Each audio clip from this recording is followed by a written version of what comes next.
Namaste. My name is Preity Upala, and I am a global thought leader and a multimedia personality. Welcome to my podcast, The Preity Experience. Join me as I explore some of the most fascinating and crucial issues that affect our world today. I take a unique global perspective on these issues, and the very foundation of my insights is humanity and spirituality. I'm Preity Upala, and welcome to the Preity Experience.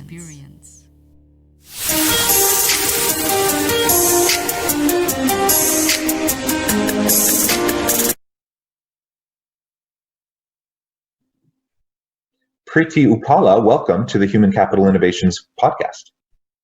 Namaste, Jonathan, and namaste to your wonderful audience. It's an honor to be here on your show with you. Yeah, I am so thrilled to have the chance to talk with you. You have such an illustrious background and career. You've done so many amazing things. I'll share a little bit of that with the listeners here in just a moment. But it really is going to be a fun discussion today as we focus on the idea of purpose and intention and how we can find our bigger why in life and in work and in our interactions and relationships with others. As we get started, I just wanted to share Preety's bio with everybody.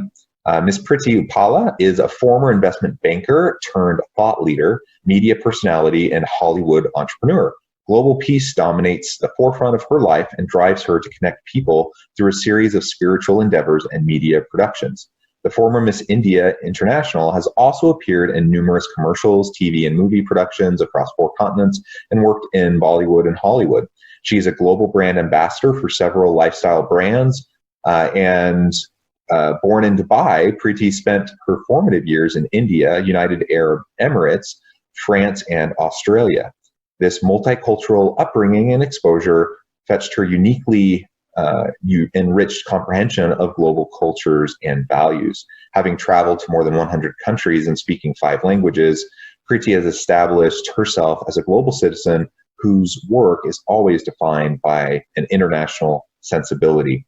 And I could go on and on and on about all of your involvement in various organizations and nonprofits and humanitarian work and all of your career successes.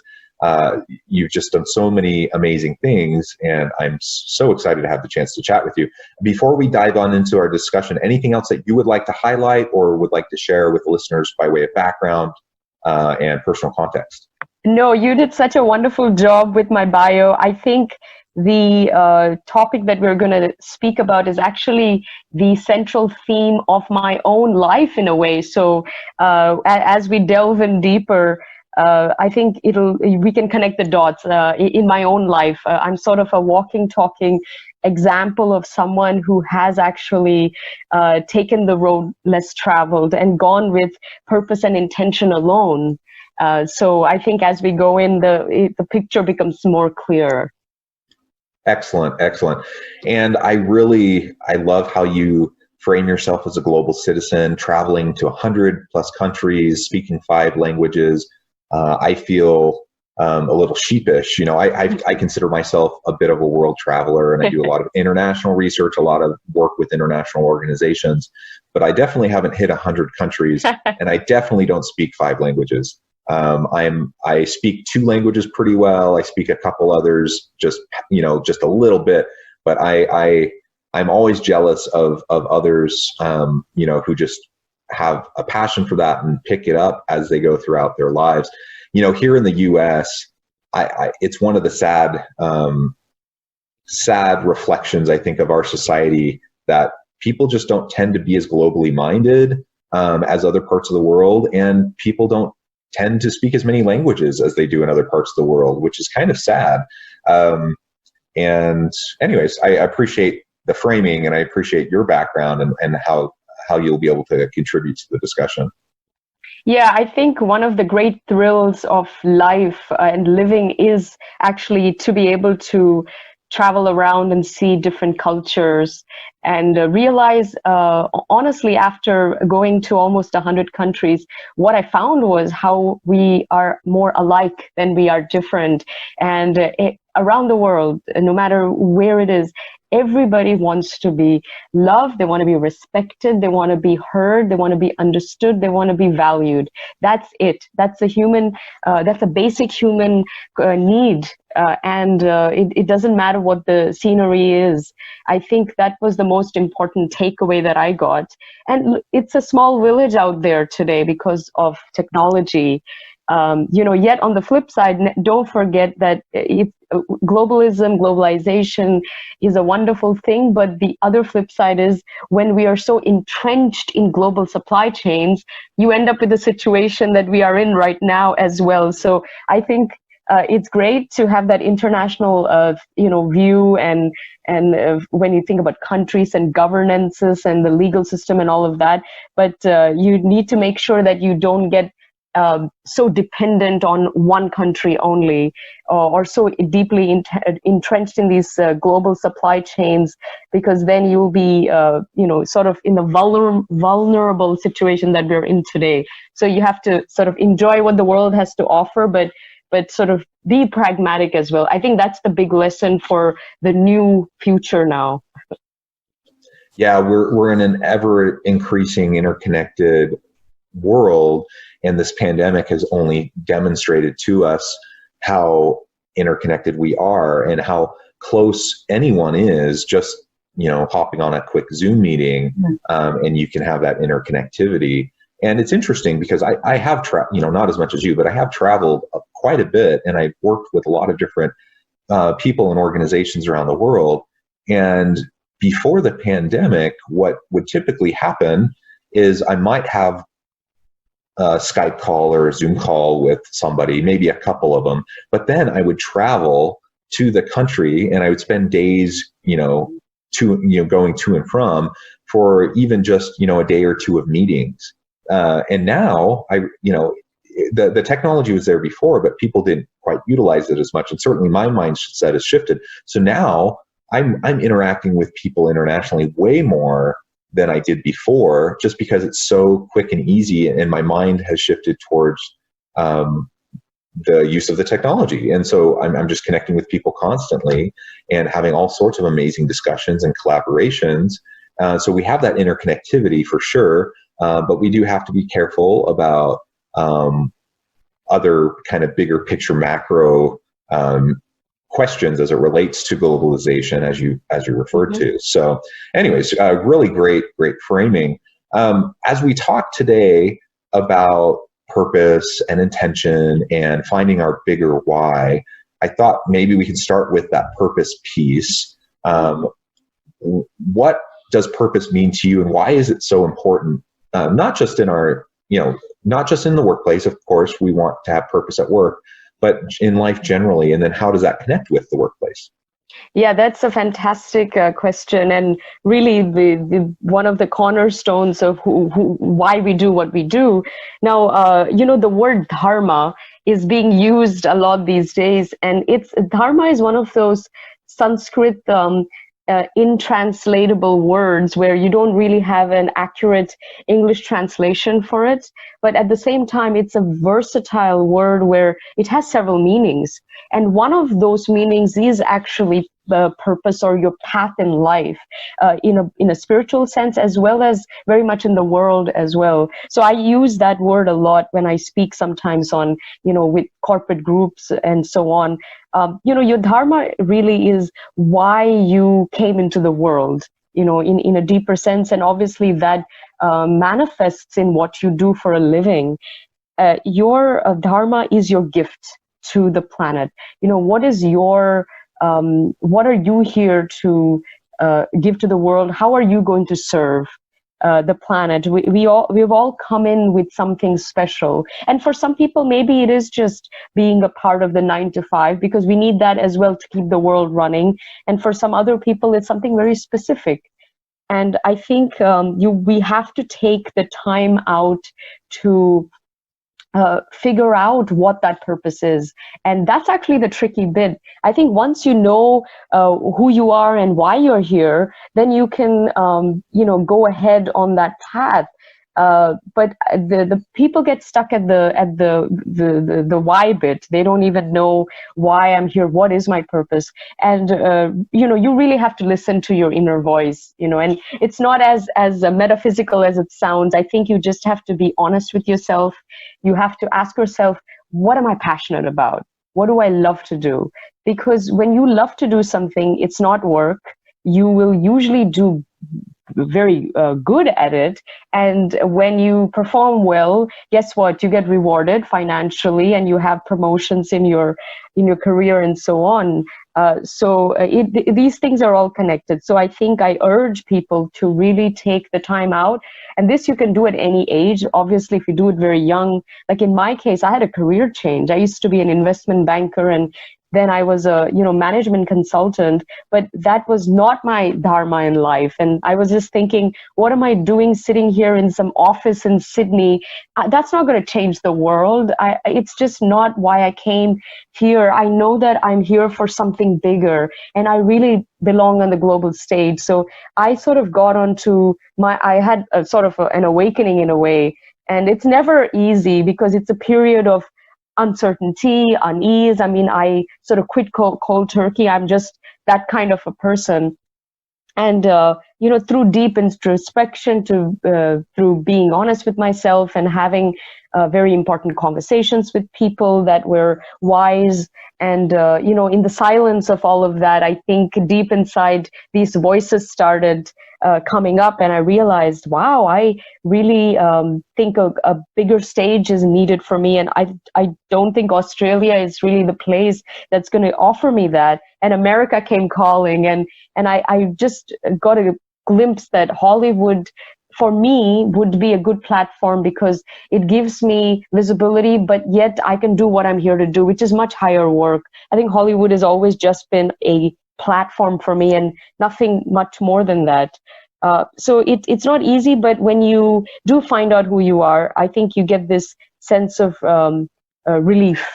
And when you read like biographies of great people, they always started off doing something, and they then sort of found themselves exactly where they needed to be because they were brave and honest, I think. So I think it's important to do that. And if you read that famous book, The Alchemist, that book is all about finding your true destiny, your personal journey in life, because when you do that, the entire universe conspires to make it happen for you. And trust me, this has happened in my life. All I had to do was say yes, and trust me, all the doors opened. And then you just walk in where you need to walk in. But and you have to believe, I think, in magic and in the impossible, or else, because in life you get what you believe in. So if you think it ain't going to happen for me, well, it ain't going to happen for you. So I think these things they seem simple, but they're actually profound and much harder than you think to actually practice. But when you do get it right, I think this whole world opens up. It's like a ocean of opportunity, I think, a sea of possibilities in front of you. And there's a sense of deep joy and release, I think. I certainly felt that for sure. So I urge people to just be honest with what they love and what they're passionate about. Yeah, well, thank you for sharing your personal, a little bit of your personal journey as you've sought out your purpose and tried to understand your why.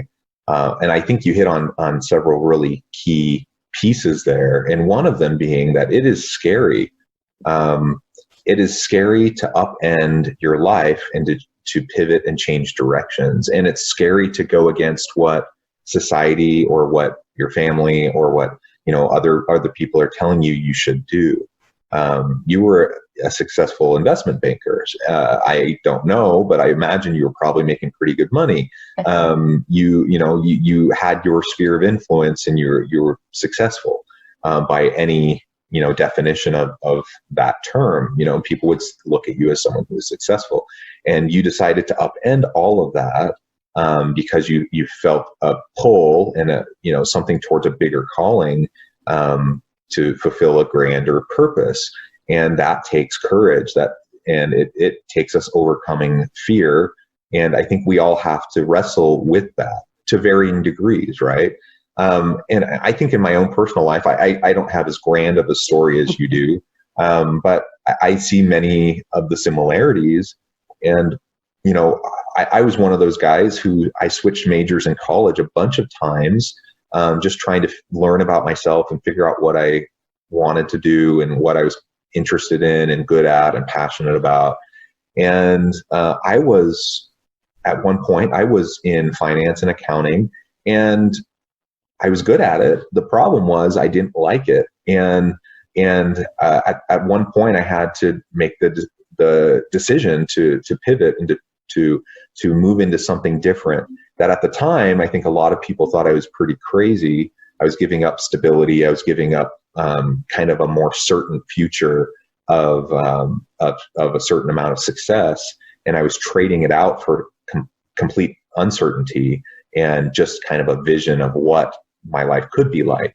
And it wasn't until I stepped into the darkness, of that uncertainty, that things started to unfold for me in such a way that, where I'm at today is 100 times better than where I thought I would have been at had I stayed on that original path, the more traditional path, the more conservative path, the path that others told me was the right path.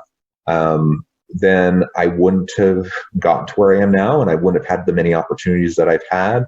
It takes a little bit, sometimes just a little bit of courage, take that one step into the darkness, and then slowly but surely things start to lay out in front of you, and you can start to leverage the opportunities that emerge.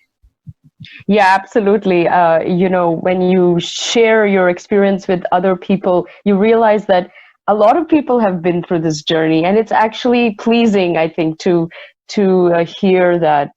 And we're, more similar than alike in that way, all of us.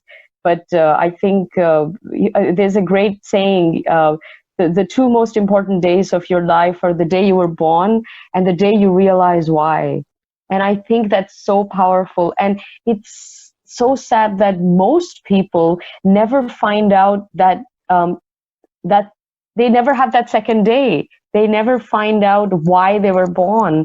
And I think it's the few people that choose to find out why they were born, that they eventually do find out, that it's a real gift, it's a blessing.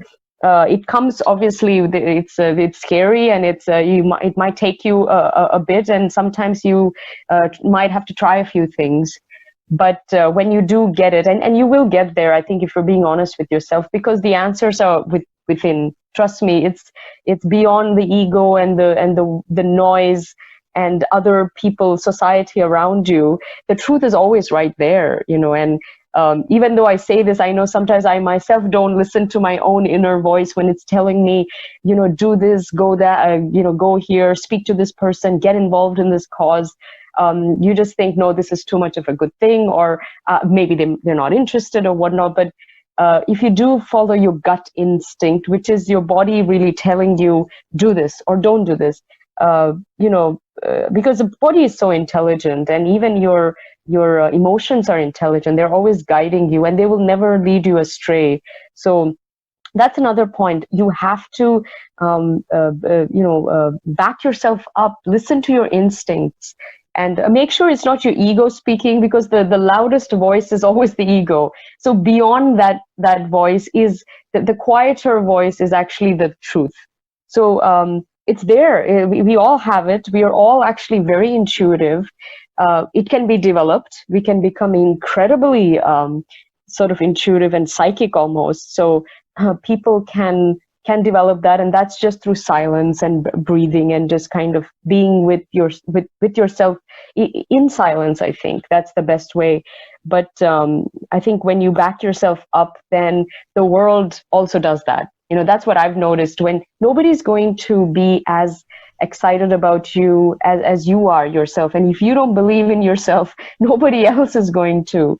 So just have the pride, be and instead of this overt confidence, which I think nobody really likes, have this quiet inner knowingness. I think this deep certainty, and it comes from a rooted place, which you don't have to explain yourself. It's just there. People can see it, and they know that you're legit and you mean what you say, and they believe in you and they believe in your journey, and they will support you. That's how you get, whether you're raising money or you're whatever it is that you're setting up. People, they buy, they don't sign up for ideas. They sign up for people that they believe in and respect, So never forget, I think, the power of, I guess, the human condition, that emotional connect. And that only comes if you really have that connect with yourself, and how much do you believe in your cause, for sure. Yeah, and it starts with that intentionality, right? That you've spoken to several times. It requires introspection, self-reflection. It requires you to be mindful and quiet your mind and just be at peace with yourself. Until we can do that, it's going to be really hard to listen to that inner voice. And different cultures and different religious perspectives have different ways of and different terminologies for what that might be. But the bottom line is that we all have that something inside us that we can tune into, and as we quiet our minds, then we have a chance to hear it and to then follow it. And it can be scary because oftentimes it's telling us to do something that's different than what society is telling us to do, or what conventional wisdom is telling us to do, or what important people in our lives, might be telling us to do. And it doesn't mean that everything's going to work out immediately either. I suspect that you've had your failures and your setbacks. I've certainly had many. So even that, as I pivoted and started to go down a different direction in life, it's not a perfectly linear type of a path. Like, there's ups and downs, and there's setbacks, and there's growth opportunities. And, for every success I've had failures to go along with them. But it's usually the failures and the setbacks have then put me in a position for the next great opportunity that then manifests itself. So as long as I keep a positive attitude, and as long as I keep a growth mindset, then I can leverage everything that comes at me towards growth and towards fulfilling the potential that I see for myself. Yeah, that's so true. You mentioned my own journey. Yes, I moved here. I bought a one-way ticket from Sydney to LA, and I didn't know anyone. I had never been to America before, certainly never been to LA. And I really didn't know anything except that I was coming to the right place, and that this was the place where it was all going to happen for me. And I came with just a small suitcase, but a lot of conviction. And I must say, from the very first step, from first evening that I landed in LA, it's been magical ever since. I just trusted my instinct. But I've been here for 10 years, and that's a long time in Hollywood. And I've had so many days and times where you just don't see any light at the end of the tunnel, because this is a very nebulous industry. And I come from a family background, or an industry, or a mindset even of things being very certain and clear and predictable almost, to being really you're not sure what's happening tomorrow. But for me, that's also exciting. It's an adventure. It was never daunting for me. I think I had a good attitude about it, but it can be very, very frustrating. And I've had my own frustrating times, but I kept at it. And I also, my own spiritual journey kind of developed also in these years, where I just sort of I surrender, I think, to the flow more. So I'm not fighting things at every end, and I'm accepting it and being very, intentional, of course, but kind of, being true to the path too. And it's taking me where it needs to take me. So I always find myself in the right place. But the intention is important, what we touched on before. I think, you have to find something bigger than yourself, because the happiness doesn't come from money or fame or success even. It's not the titles or the achievements. It's the difference that you can make in the world. And have you affected anybody else's life while you've been here, during your time here, even in a sort of a career capacity, corporate capacity, let's say, because, one can do that. But that is the true mark. And when you know that you've affected people, even one other person, through what you've said or written or done or stood for, it touches them. But I think the joy that you get is priceless. And money and fame, if you work just for money and fame, you get all of that good stuff, but it's all fleeting. It's all an illusion anyway. But it won't give you any meaning or purpose or joy in your life. And the real bliss you get is actually when you know that you're doing something beyond yourself. And I think from an energetic perspective, if your why is actually greater than yourself, you have a greater chance of manifesting it. Because if it does manifest into form, then guess what? More people than just yourself will be benefited. Right? And so even from that perspective, that more people will gain if your dream comes alive. So why won't the universe help your dream come alive? Whereas most people, they're just thinking about themselves. It's very small thinking. They're playing a small game, and they may get what they want, but it's not the real thing, and it doesn't affect anybody beyond them anyway. So I think the finding the intention and making sure it's an authentic one is important. And also, I think finding a social cause in some way, and it doesn't have to be anything elaborate, but I think if you somehow get involved with some organization or a group of people doing something for society at large in some way, I think it's just it gives you another element that you simply don't get, even if you're doing something passionate.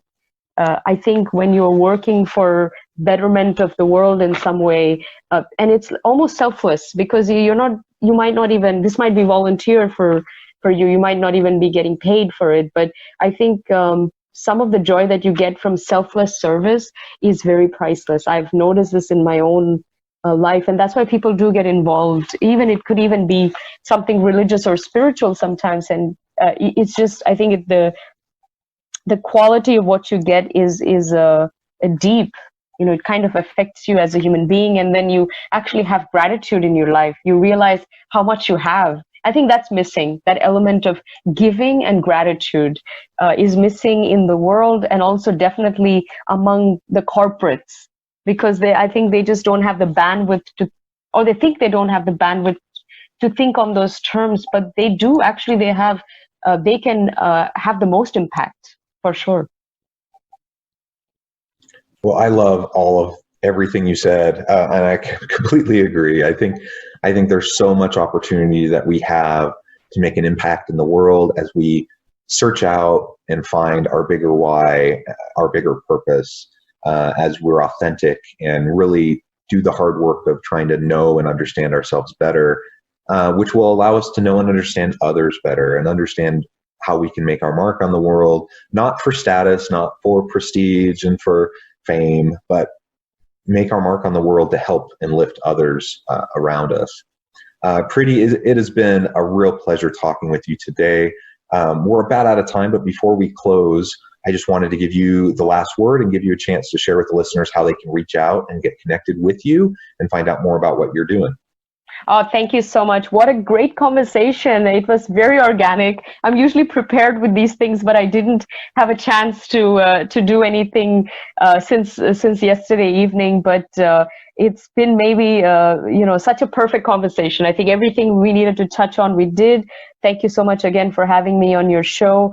I just want to leave the audience with this point that I think if COVID has taught us anything, it's how connected we are, how small the world is, and how moving forward, I think we need to work with each other more. We need to collaborate. We're all in this together. We truly are in every sense of the word. And this is actually a beautiful thing because we're all feeling the pain. And look, there is a paradigm shift going on. There is absolutely a silver lining. The planet needed this in more ways than one, and we will come out of this stronger and brighter. Just hang in there, be positive. It's so important to be uplifted. I am all over on social media, and I am very engaging with my listeners and people who reach out. So find me on Facebook. I have a public figure page. It's just my name, Preity Upala. My Twitter handle is the Preity Effect. Please catch me on Twitter. On YouTube, if you type in Preity Upala, again, I have my own channel and I have a lot of content. I write a lot on spirituality and purpose and culture. So my website is being designed as we speak. But if you just Google my name and write spirituality or dharma, purpose, any of these things, I think a ton of articles will come out, and possibly some videos too. And Instagram, don't use it that much, probably should use it more, but it's just Preity U. So, and my website when it's up is just preetyupala.com. So please connect with me and find me. Love to hear from your audience. And thank you again for having me on your show. Thank you again. It's been a pleasure. I encourage my listeners to reach out, to get connected. And I hope everyone stays healthy and safe, that they can find meaning and purpose at work each and every day. And I hope everyone has a great week. Thank you.